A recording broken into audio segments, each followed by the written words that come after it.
What's up, everyone? We are here in the Jurassic Room, and today I am going to be launching a new video series called Vintage versus Modern, where we take a look at some of my vintage figures versus some of the modern ones, and we're going to compare them based on packaging, based on sculpt, and then also based on just quality of the figure or materials of the figure to determine which one is the winner. And in our first episode today is the Jurassic Park 3 Spinosaurus. So let's get on into it.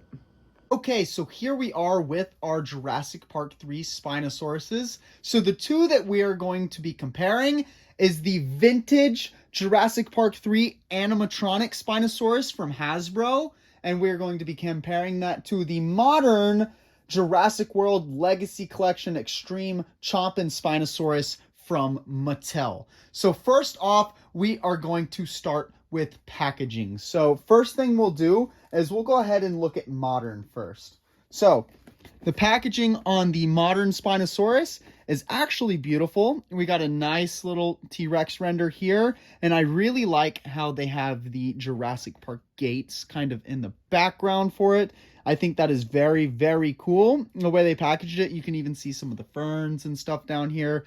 Very reminiscent of Isla Nublar or Isla Sorna, where the Spinosaurus would take place. And then even we go to the side of the box, you can still see that continuing with all the vegetation and everything. And you see the Jurassic World Legacy Collection logo. And then Legacy Collection logo here.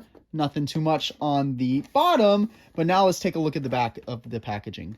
So the Spinosaurus is here, of course, along with showing the Extreme Chompin' Rex, like they're about to battle. But then again, you kind of have the gates aesthetics on the sides with the flames and everything.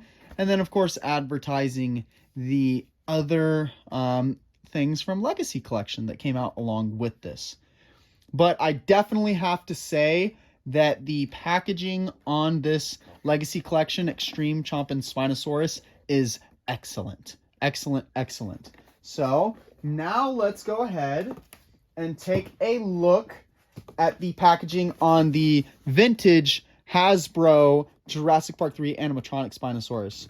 And I have to say, the packaging on this one is also excellent. I've always had a soft spot for the JP3 like red marbling and everything that they put on all their packaging. I think it is very, very cool.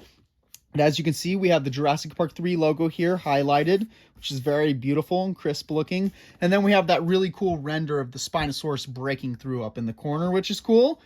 And I also like how on the front of the box, it's got these ripples and kind of designs here just to make it, you know, not so bland and plain, just straight across. They actually put some time and effort into making it look cool. And then same thing on the sides. We got the JP3, which is super cool, along with, of course, some more jagged designs on both sides. And then on the back, boom, this is super cool. So you can see kind of the animatronic Spino showing what it does against the T-Rex. And then, of course, that beautiful JP3 logo and that beautiful marbling design as well on this one. So I have to say that the packaging on both of these... Oh, wait, let me switch those. What am I doing? The packaging on both of these is excellent. So I think in our little tally mark that is up in the corner, we are going to have to give a check or a thumbs up on the packaging to both of these because they are both excellently done. So I can't knock either figure in that category. Okay, next up, what we're going to take a look at is the actual sculpt. Okay, so here we are with the sculpt of the Mattel version here, which is the modern version. Obviously, you can open up the mouth real wide, makes it really cool. And, you know, just the actual sculpt, you can see that there's a pretty good amount of detail on this figure. And then, of course, the eyes, the face. So we'll look at the head sculpt a bit. I think the head sculpt on this looks very nice, actually, as you can see. They definitely took their time with this one, and that's probably why they made so many repaints of it, because it's a very popular figure, because it is very nicely made. But definitely very good sculpt here from Mattel. This is definitely the reason why that is a popular figure amongst us collectors. Now let's take a look at the sculpt on the vintage version, the animatronic Spino. So once again, we have a very nice sculpt here. Look around. The battle damage is a little, intrusive to some people, but I think it looks pretty cool. Nothing else about the sculpt is bad. I like how they got the ridges on the crest here. They also had that on the Mattel versions, which is nice. But let's go ahead and look at the head sculpt.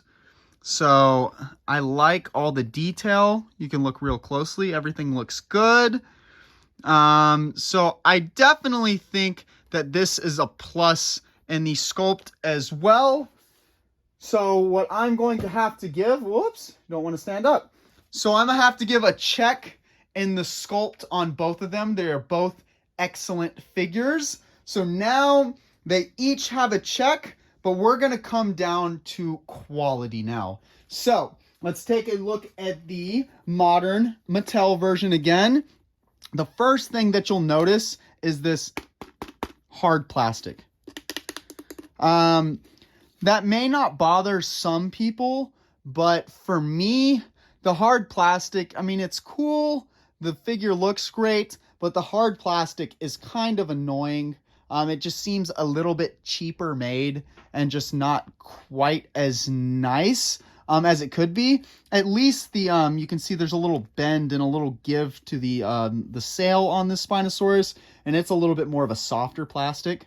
So that part is nice, but still overall the hard plastic just all over hurts the figure just a little bit in my opinion. And now we'll take a look at the vintage version. And this is where I'm going to compliment this one a lot. It has that, y'all can see, that real feel rubber-like skin. So that when this dinosaur actually does its animatronics, sorry, I don't think the animatronics work on this one, so I can't show y'all. But when it actually does do its animatronics, you can see that there would be no sort of, weird looks. It looks more natural, almost like some real skin. Do you hear this? And in my opinion, well, obviously, the legs are hard plastic, though. I forgot to say that.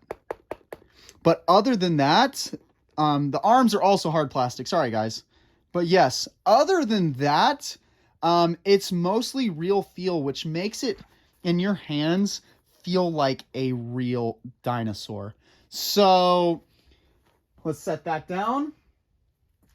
So I guess I have to give the check mark to the vintage version on this one and not the Mattel version, just because of the quality of that real feel skin. That just changes everything to me. So our results would make this a win for the vintage side and the Jurassic Park 3 animatronic Spinosaurus. Maybe my decisions were a little biased because I grew up with the vintage toys and I always loved the real feel skin kind of thing that they did there. It just made the dinosaurs feel more realistic in my hands, and the quality on them just feels nicer. It just feels like the company's put a little extra effort into it. But that does not bash the modern version too much, because I still absolutely adore the Jurassic World Legacy Collection Extreme Chompin' Spinosaurus. So, but in this battle of vintage versus modern, vintage is my winner, 3-2. But that's all I've got for y'all today in this comparison, or this versus video, I should say. If you enjoyed the video, please smash that like button and subscribe to see so much more from my collection, and to see some more of these vintage versus modern videos, because as you can see, I have everything modern and most everything vintage. So there are so many amazing comparisons that I'm going to be able to make in the future. So if you enjoyed this and you want to see some more, definitely hit that subscribe button, and I will catch everyone in the next video.